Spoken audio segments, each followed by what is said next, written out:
ఇక డీటెయిల్స్ చూస్తే కన్వెన్షన్ కూల్చివేతతో అంతా అటెన్షన్ అయ్యారు.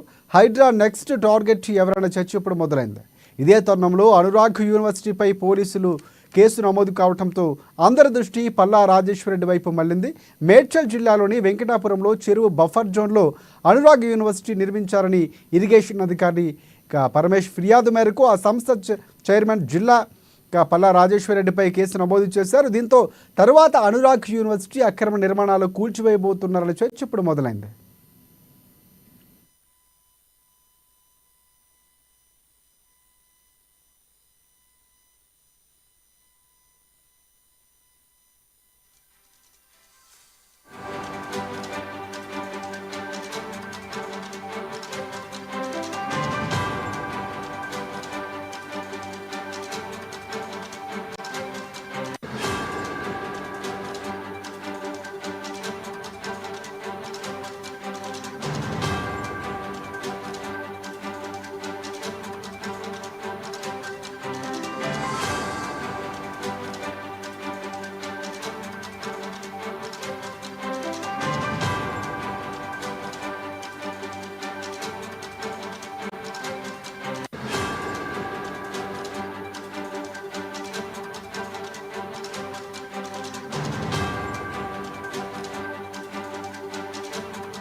ఇక హైదరాబాద్లోని మాదాపూర్లో గల కన్వెన్షన్ కూల్చివేతపై హైడ్రా కమిషనర్ రంగనాథ్ వివరణ ఇచ్చారు. తుమ్మిడికుంట చెరువులోని అనధికార నిర్మాణాల్లో కన్వెన్షన్ కూడా ఒకటి అని అన్నారు. ఈ నిర్మాణాన్ని పూర్తిగా నేలమట్టం చేశామని తెలిపారు. తుమ్మిడికుంట ఎఫ్టీఎల్ బఫర్ జోన్లోని అక్రమ నిర్మాణాల్లో అన్నింటినీ కూల్చివేసినట్లు రంగనాథ్ తెలిపారు. Hydraa, GHMC, town planning, revenue సిబ్బంది కలిసి కూల్చివేసినట్లు ఆయన వెల్లడించారు. చెరువులోని ఎఫ్టీఎల్లో 1 ఎకరా 12 గుంటల్లో, అలాగే బఫర్ జోన్లోని 2 ఎకరాల 18 గుంటల్లో కన్వెన్షన్ను నిర్మించినట్లు హైడ్రా కమిషనర్ వివరించారు.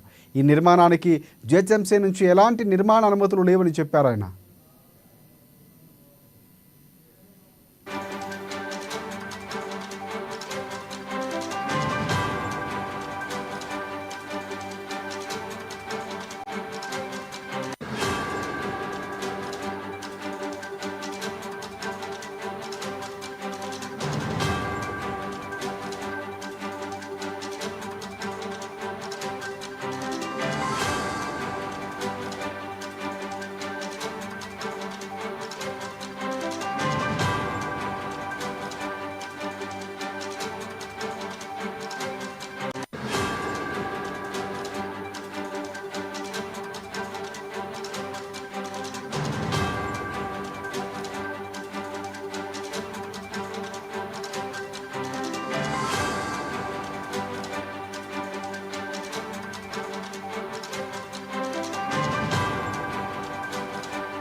ఇక ఇదే తరుణంలో జన్వాడ ఫామ్ హౌస్ వివాదం కూడా తెరపైకి వచ్చింది.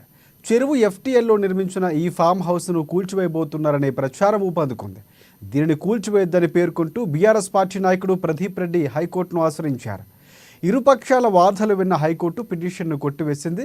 దీంతో జన్వాడ ఫామ్ హౌస్ కూల్చివేతకు మార్గం సుగమమైంది. ఈ రెండింటిలో దేనిపై హైడ్రా యాక్షన్ తీసుకోబోతుంది అనేది మాత్రం ఇప్పుడు ఆసక్తికరంగా మారింది.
ఇక హైదరాబాద్లో అక్రమ నిర్మాణాల కూల్చివేతలపై తెలంగాణ డిప్యూటీ సీఎం భట్టి విక్రమార్క స్పందించారు.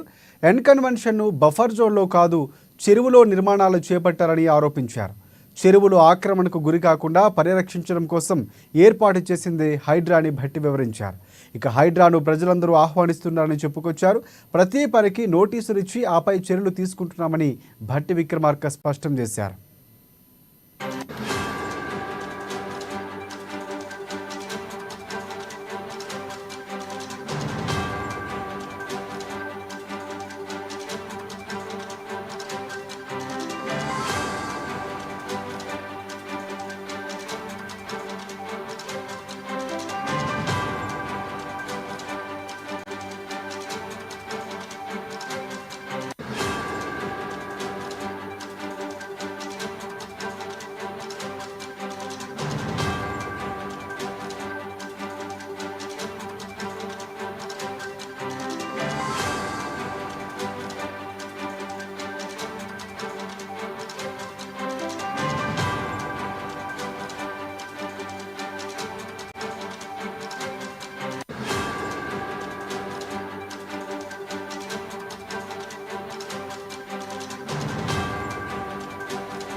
రైట్, ఎన్ కన్వెన్షన్ కూల్చివేతతో అంతా అటెన్షన్ అయ్యారు.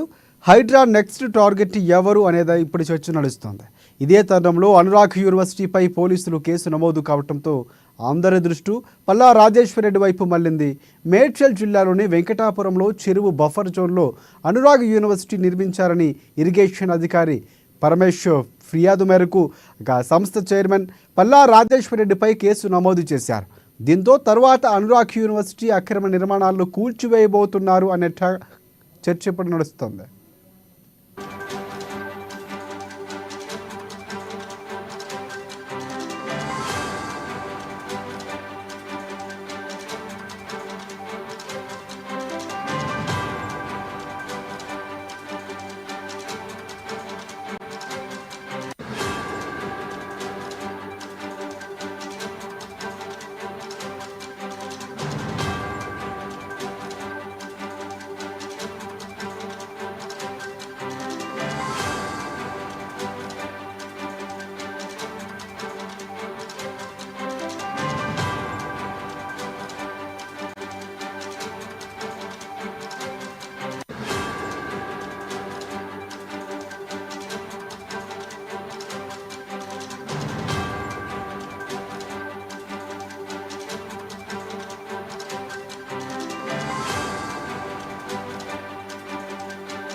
ఇక హైదరాబాద్లోని మాదాపూర్లో గల ఎన్ కన్వెన్షన్ కూల్చివేతపై హైడ్రా కమిషనర్ రంగనాథ్ వివరణిచ్చారు. తుమ్మిడికుంట చెరువులోని అనధికార నిర్మాణాల్లో ఎన్ కన్వెన్షన్ కూడా ఒకటి అని అన్నారు. ఈ నిర్మాణాన్ని పూర్తిగా నీలమట్టం చేశామని వివరించారు. తుమ్మిడికుంట ఎఫ్టీఎల్ బఫర్ జోన్లలో అక్రమ నిర్మాణాల్లో అన్నింటినీ కూల్చివేసినట్లు రంగనాథ్ చెప్పారు. Hydraa, GHMC, town planning, revenue సిబ్బంది కలిసి కూల్చివేసినట్లు ఆయన వెల్లడించారు. చెరువులోని ఎఫ్టీఎల్లో 1 ఎకరా 12 గుంటలు, అలాగే బఫర్ జోన్లోని 2 ఎకరాల 18 గుంటల్లో ఎన్ కన్వెన్షన్ నిర్మించినట్లు హైడ్రా కమిషనర్ వివరించారు.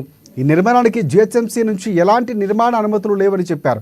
ఇదే తరుణంలో జన్వాడ ఫామ్ హౌస్ వివాదం కూడా తెరపైకి వచ్చింది. చెరువు ఎఫ్టీఏలో నిర్మించిన ఈ ఫామ్ హౌస్ను కూల్చివేయబోతున్నారనే ప్రచారం ఊపందుకుంది. ఇక ఇదే అంశానికి సంబంధించి మరిన్ని అప్డేట్స్ అందించేందుకు మా ప్రతినిధి రాంబాబు మనకి ఫోన్ లైన్లో సిద్ధంగా ఉన్నారు. రాంబాబు, చెప్పండి, వరుసగా హైడ్రా నెల రోజుల నుంచి దాదాపుగా 100 ఎకరాల్లో కూడా పూర్తిగా కూల్చివేతలు చేసినట్లు మనకి తెలుస్తున్నటువంటి పరిస్థితి కనిపిస్తుంది. ఈ మధ్య వివాదంగా మారినటువంటి ఎన్ కన్వెన్షన్, అంతకుముందు జన్వాడ. సో జన్వాడ కూడా కోర్టు క్లియరెన్స్ ఇచ్చినటువంటి పరిస్థితి కనిపిస్తుంది. ఇటువైపు పల్లాకు సంబంధించినటువంటి కేసు కూడా నమోదైంది. సో ఏది కూల్చివేసే అవకాశం కనిపిస్తుంది? దీనికి సంబంధించి పూర్తి అప్డేట్స్ ఏంటి? రాష్ట్ర హైడ్రా తన పని తాను చేసుకుంటూ ముందుగా వేగంగా కదులుతూనే ఉంది. ఇప్పటికీ కూడా అనేక అక్రమ కట్టడాలను కూల్చివేసినటువంటి ఇటు మరొకసారి కూడా ఇటు పనిగా విశ్లేషించడానికి అవకాశం ఉన్నది. ఎందుకంటే ఇటు ఇప్పటికే ఇటు జన్వాడ ఫామ్ హౌస్ కు సంబంధించినటువంటి అంశంలో కోర్టులో ఇటు తన స్నేహితులైనటువంటి కేటీఆర్ స్నేహితులైనటువంటి ప్రదీప్ ఇటు కేసు కూడా వేసినటువంటి పరిస్థితి ఉంది. దానిపైన విచారణ చేసినటువంటి హైకోర్టు కూడా ఇటు దీనికి సంబంధించి పూర్తి ఆధారాలు, అంటే అన్ని డాక్యుమెంట్స్ పరిశీలించిన తర్వాతనే తదుపరి చర్యలకు ఇటు పూనుకోండి అని చెప్పేసి కూడా సూచించినటువంటి నేపథ్యంలో, అంటే ఎలాంటి ఆధారాలు లేకుండా, డాక్యుమెంట్స్ పరిశీలన చేయకుండా కూల్చివేయడానికి కూడా చెప్పినటువంటి నేపథ్యంలోనే పూర్తి ఆధారాలతోటి ఇటు అన్ని డాక్యుమెంట్లు పరిశీలించిన తర్వాత ఈ కూల్చివేత కూడా రంగం సిద్ధమైనట్టు తెలుస్తా ఉంది. Next target Janwada farm house అని కూడా స్పష్టంగా తెలుస్తూనే ఉంది. ఇప్పటికే ఆ రకంగా కాంగ్రెస్ కూడా పదే పదే గత కొన్ని రోజులు కూడా ఆరోపణలు చేస్తోంది. పిసిసి అధ్యక్షులుగా ఉన్నప్పుడు కూడా ఇప్పుడు ఉన్నటువంటి ముఖ్యమంత్రి రేవంత్ రెడ్డి కూడా గతంలో అనేక ఆరోపణలు చేయడం జరిగింది. డ్రోన్ కెమెరాలు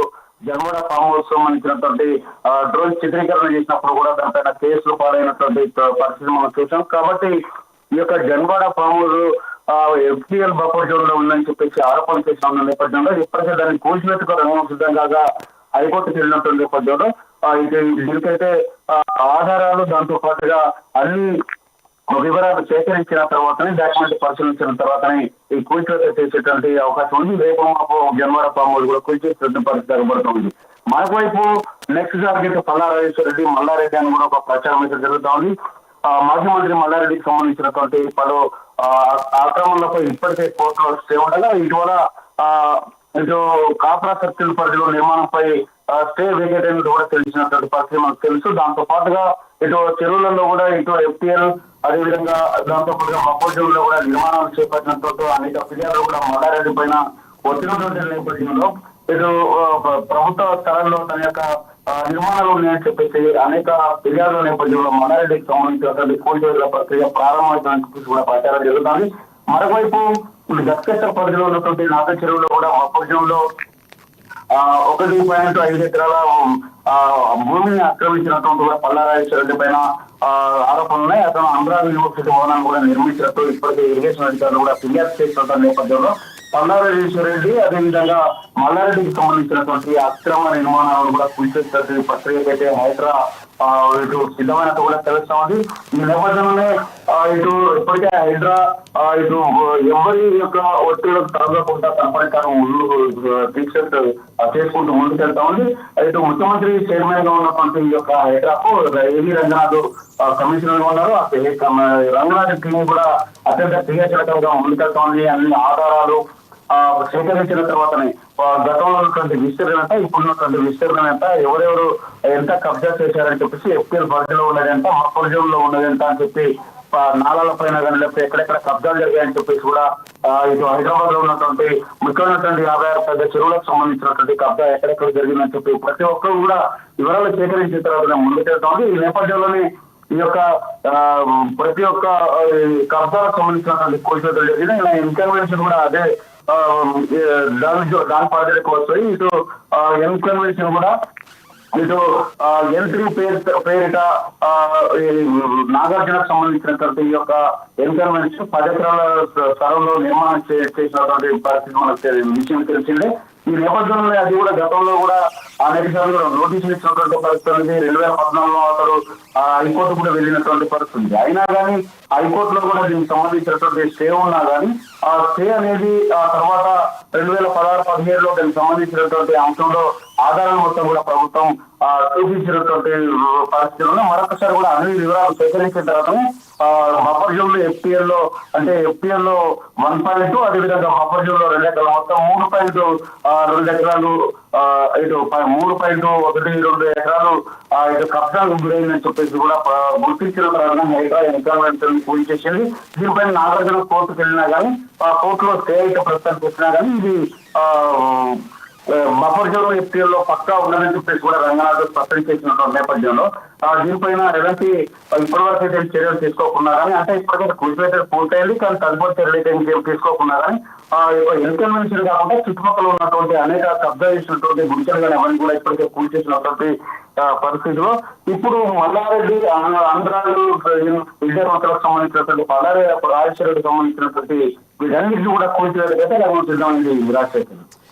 రైట్ అంటే ప్రధానంగా అంటే చాలా వరకు కూడా హైడ్రా పూర్తిగా పేదలకి మధ్యతరగతి ప్రజలకి ఎక్కడ ఇబ్బంది కలిగించుకుంటూ మెయిన్ ఎక్కడైతే ఉన్నాయో బడావేత్తలకు సంబంధించి ప్రధానంగా దృష్టి పెట్టినట్లు మనకి ఈ మధ్యకాలంలో అర్థమవుతున్నటువంటి పరిస్థితి. అంటే మొన్న జరిగినటువంటి హీరో నాగార్జునకు సంబంధించి ఎన్కన్వెన్షన్ కానీ లేకపోతే జరగబోయే అంటే అంతకుముందు జన్వాడ కూడా అవ్వాల్సింది అక్కడ కోర్టులో ఉన్నటువంటి నేపథ్యం. సో అక్కడ జన్వాడకు సంబంధించి ప్రధానంగా కూల్చివేసే అవకాశాలు ఎక్కువగా ఉన్నాయనుకోవచ్చా మనం?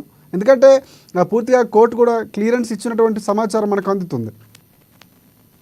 రాజశేఖర్ ఇక్కడ ఒక విషయం స్పష్టంగా మనకు అర్థమవుతా ఉన్నది. హైకోర్టు కూడా ఒక సూచన అయితే చేయడం జరిగింది. ఈ హైడ్రా టీమ్ ను కూడా అప్రిషియేట్ చేసింది, హైడ్రాను స్వాగతించింది.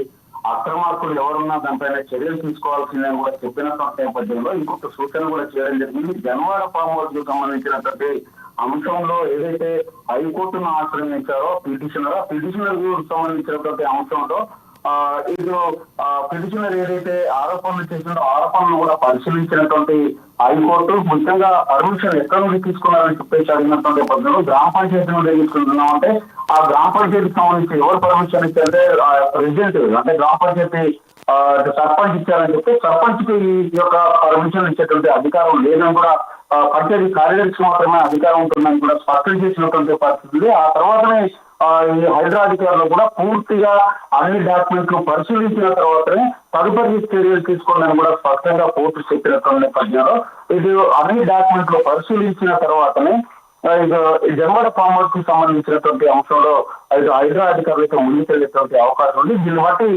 రేపు మాపో జన్వాడ ఫామ్ హౌస్ కూల్చేట పక్కా అని కూడా తెలుస్తా ఉంది. ఎందుకంటే FPL పరిధిలో పక్కా ఉన్నట్టు కూడా ఇప్పటికే స్పష్టమవుతుంది. ఎందుకంటే ఇటు మంత్రి పొంగిరెడ్డి శ్రీనివాసరెడ్డి కూడా ఒక సవాల్ విసరడం జరిగింది.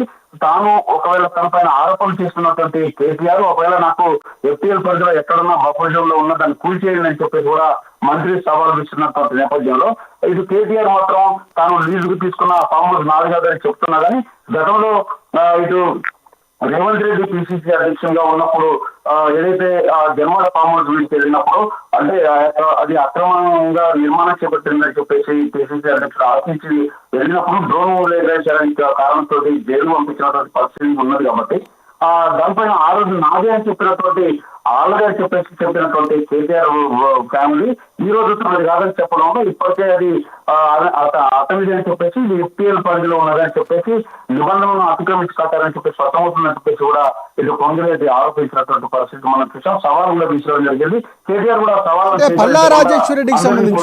చెప్పి చెప్తున్నటువంటి పరిస్థితిలోనే ఈ యొక్క జన్వాడ ఫామ్ మాత్రం రేపు కూల్చివేత పత్రాన్ని కూడా స్పష్టమవుతుంది. మరోవైపు ఇటు పల్లా రాజేశ్వరరెడ్డికి సంబంధించినటువంటి ఈ యొక్క అక్రమంలో నాగేశ్వరికి సంబంధించినటువంటి అంశాలు కానీ లేకపోతే మైత్రికి సంబంధించినటువంటి చెరువులు కానీ మల్లారెడ్డి ఆక్రమించినటువంటి కళాశాలలు కట్టినటువంటి వాటిపైన కూడా ఒకటి ఇక్కడ సంస్థకు సంబంధించి పల్లా రాజేశ్వరరెడ్డికి సంబంధించి కేసు నమోదైంది అనురాగ్ యూనివర్సిటీకి సంబంధించి. సో ఆయన ఏమైనా స్పందించినటువంటి పరిస్థితి కనిపిస్తూ ఉందా? కోర్టును ఏమైనా ఆశ్రయించే అవకాశం ఉందంటారు? ఎందుకంటే వరుసగా కోర్టులు ఆశ్రయిస్తూ వెళ్తున్నటువంటి పరిస్థితి కనిపిస్తూ ఉంది. సో ఈ నేపథ్యంలో ఏమైనా అలాంటి నిర్ణయం తీసుకునే అవకాశం ఉన్నాయని మనం ఎక్స్పెక్ట్ చేయొచ్చా? నాగేశ్వర విషయంలో అప్పటిలో 1.5 ఎకరాల భూమిని ఆక్రమించి పల్లారాజరెడ్డి అమరావతి యూనివర్సిటీని కట్టాలని చెప్పేసి ఇప్పటికే ఫిర్యాదు వెళ్ళింది. ఉన్నటువంటి ఇరిగేషన్ అధికారులే స్వయాన ఫిర్యాదు చేసిన నేపథ్యంలో పూర్తి ఆధారాలతో సహా ఇటు కోర్టు కూడా ఇప్పటికే అంటే ఇటు పల్లారాజరెడ్డి కూడా కోర్టు వెళ్తున్నటువంటి నేపథ్యంలో పూర్తి ఆధారాలు కూడా ప్రభుత్వం కూడా సిద్ధంగా ఉంది. ఆయన ఇటు ప్రభుత్వం ఇటు హైకోర్టు నుండి ఇప్పటివరకైతే ఎలాంటి అంటే ఇప్పుడు స్టేలు తెచ్చుకున్నా కానీ ఇవన్నీ కూడా వీళ్ళు ఒక పక్క కబ్జాలు చెప్పి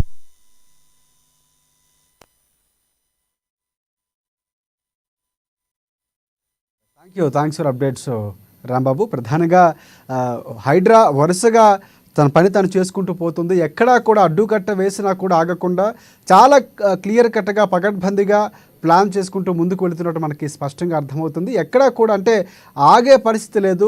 క్లియర్ కట్గా అన్నీ రెడీ చేసుకొని ఇటువైపు జిహెచ్ఎంసీకి సంబంధించి కానీ లేకపోతే మున్సిపల్కి సంబంధించి టౌన్ ప్లానింగ్ ఎక్కడా కూడా పర్మిషన్స్ అన్నీ కూడా పర్ఫెక్ట్గా చూసుకొని అది అక్రమ నిర్మాణం అని తేల్చిన తర్వాతే ముందుకు వెళుతున్నట్టు మనకి స్పష్టమవుతుంది. అక్కడ అధికారి ఎవరైనా ఏ పార్టీ అయినా ఏ వ్యక్తి అయినా బడా వ్యక్తి అయినా కూడా అక్రమ నిర్మాణం అని తేలితే ఖచ్చితంగా కొరడా చూపిస్తుంది హైడ్రా. ప్రధానంగా ప్రశంసలు కూడా అదే స్థాయిలో అందుతున్నటువంటి పరిస్థితి కూడా కనిపిస్తుంది.